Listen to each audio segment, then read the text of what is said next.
எல்லோரும் எப்படி இருக்கீங்க? நல்லா இருக்கீங்களா? இன்றைக்கி என்ன வீடியோ பார்க்க போகிறோன்னா குக்கிங் வீடியோ தான். ஏதோ எனக்கு தெரிஞ்ச அளவுக்கு எல்லாம் செஞ்சுருக்கேன். இன்றைக்கி என்ன செய்ய போகிறோன்னா அடை செய்ய போகிறேன். அடை செஞ்சு ஒரு 1.5 வருஷம் 1 வருஷம் இருக்கும். ரொம்ப கேப் ஆகிருச்சு. அடைக்கு எல்லாம் ஊற வச்சு எல்லாம் அரைச்சி முடிச்சிட்டேன்.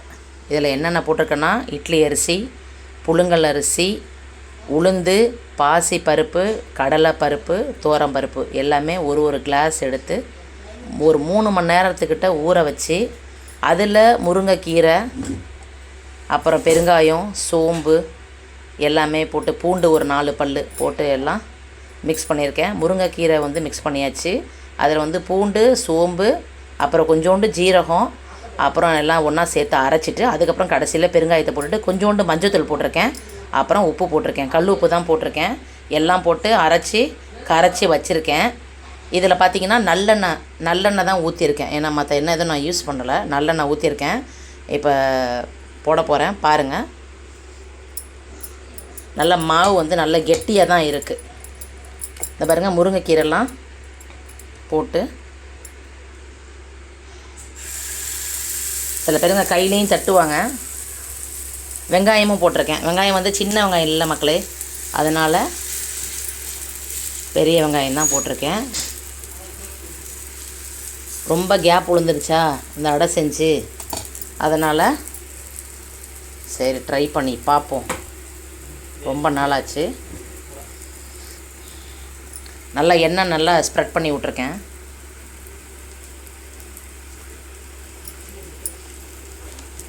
பாருங்க. இதில் கருவேப்பிலை, கொத்தமல்லி, நிறைய பேர் கேரட் கூட திருவி போடுவாங்க. நான் எதுவுமே போடல, வெறும் கீரை மட்டும் தான் போட்டிருக்கேன். தேங்காயும் போடுவாங்க, சின்ன சின்ன பல்லாக போடுவாங்க. சில பிள்ளைங்க சாப்பிடுங்க, சில பிள்ளைங்க சாப்பிடாதுங்க பொடிசாக நறுக்கி போட்டாலும். பாருங்கள், நல்லா வேகணும். இந்த சைடில் மட்டும் வெந்தால் பத்தாது, அந்த சென்டர்லேயும் வேகணும். அதுக்கு தான் தூக்கி விட்ட மாதிரி வச்சுருக்கேன். பாருங்கள்,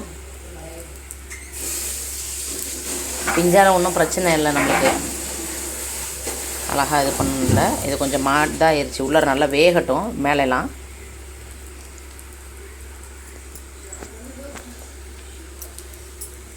அந்த டார்க் எல்லோயிஷ் கலர் நம்ம நல்லா வெந்து நல்லா எண்ணெய் ஊற்றி எதிர்பார்க்க தான் வரும். பிள்ளைங்களுக்கு ஈவினிங் டைமில் ஒரு ஸ்நாக்ஸ் மாதிரி ஆச்சு. அதுங்களுக்கு செஞ்சு கொடுக்குற மாதிரி ஆயிடுச்சு. டிஃபனாக கூட நம்ம இது பண்ணிக்கலாம். இதை சில பேருங்க டிஃபனாக கூட சாப்பிடுவாங்க. ஆனால் நல்லா ஹெல்த்தியானது. எப்போதுமே நான் பாசி பருப்பு போட மாட்டேன். இந்த தடவை ஃபஸ்ட் டைமாக பாசி பருப்பு போட்டிருக்கேன். நல்லா இதாக இருக்குது. இப்போ தான் அங்கே பாருங்கள், அழகாக இப்போ தான் வேகுது.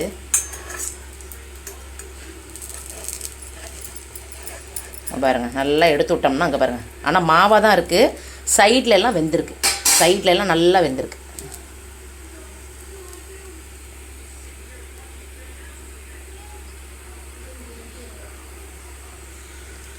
தெரியுதா? அந்த மிளகாவும் போட்டு, வரமிளகாவும் போட்டு அரைச்சிருக்கேன் நான். இதில் சில பேருங்க காஷ்மீரி மிளகா போடுவாங்க. ஆனால் நான் வரமிளகா போட்டு அரைச்சிருக்கேன்.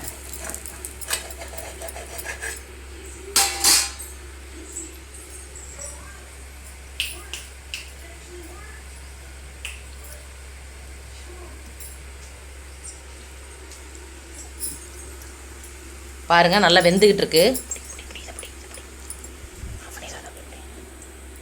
பாருங்கள், நல்லா வெந்துக்கிட்டு இருக்கு. நடுவில் வேகணுங்கிறதுக்காக தான். இந்த பாருங்கள், மாவாக தான் இருக்குது. நடுவில்லாம் மாவாக இருக்குது. எடுத்தோம்னா பிஞ்சிரும். இப்போ நம்ம எடுத்தோம்னா இப்போ நம்ம என்ன பண்ணலாம், இதுலேருந்து விட்டு கூட அழகாக எடுக்கலாம். ஆனால் பியாமல் எடுக்கணும்.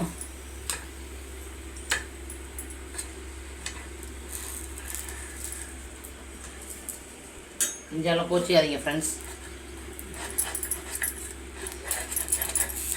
எடுத்தாச்சு. ஒரு நிமிஷம் இருங்க. இந்த பாருங்கள், அதோட கலர் வந்துட்டு பாருங்கள். இதில் நம்ம என்ன பண்ணணும்னா லைட்டாக எண்ணெய் நல்லெண்ணெய் தான் மேக்ஸிமம். இந்த பாருங்கள், நல்லெண்ணெய் அப்படியே ஸ்ப்ரெட் பண்ணிவிட்டு, சில பேருங்க இட்லி கொப்பரை போட்டு கூட வேக வச்சு இது பண்ணுவாங்க. மொத்தமாக இருக்கனால கொஞ்சம் வேகிறது கொஞ்சம் கஷ்டமாக இருக்கும்.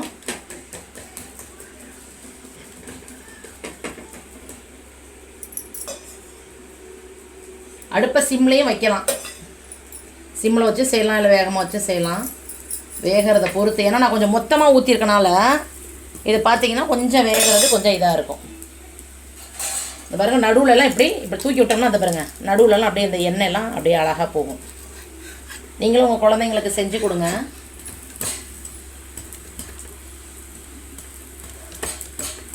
நம்ம பிள்ளைங்க பருப்புன்னா கொஞ்சம் விரும்பி சாப்பிடுவாங்க சில பிள்ளைங்கள்லாம். இந்த பாருங்கள், நல்லா இந்த சைடில் ஃபுல்லாக வெந்துருச்சு மக்களே. சைட்லலாம் பாருங்களேன் முறுன்னு இருக்குது. இந்த மேலே மட்டும் இந்த பாருங்கள் அமுக்கி விட்டோன்னா அங்கே பாருங்கள் நல்லா மாவாக இருக்குது பாருங்கள். அப்படியே நல்லா இன்னும் நல்லா வேகணும். ஏன்னா நான் கொஞ்சம் மொத்தமாக ஊற்றிட்டேன், 2 கரண்டியாக எடுத்துட்டேன் மாவு. ஒரு கரண்டினா ஒன்றும் தெரியாது, 2 கரண்டியாக எடுத்தனால கொஞ்சம் இதாக இருக்குது. நீங்களும் வீட்டில் ட்ரை பண்ணுங்கள். நல்லா வேகணும், அது வேகட்டும்.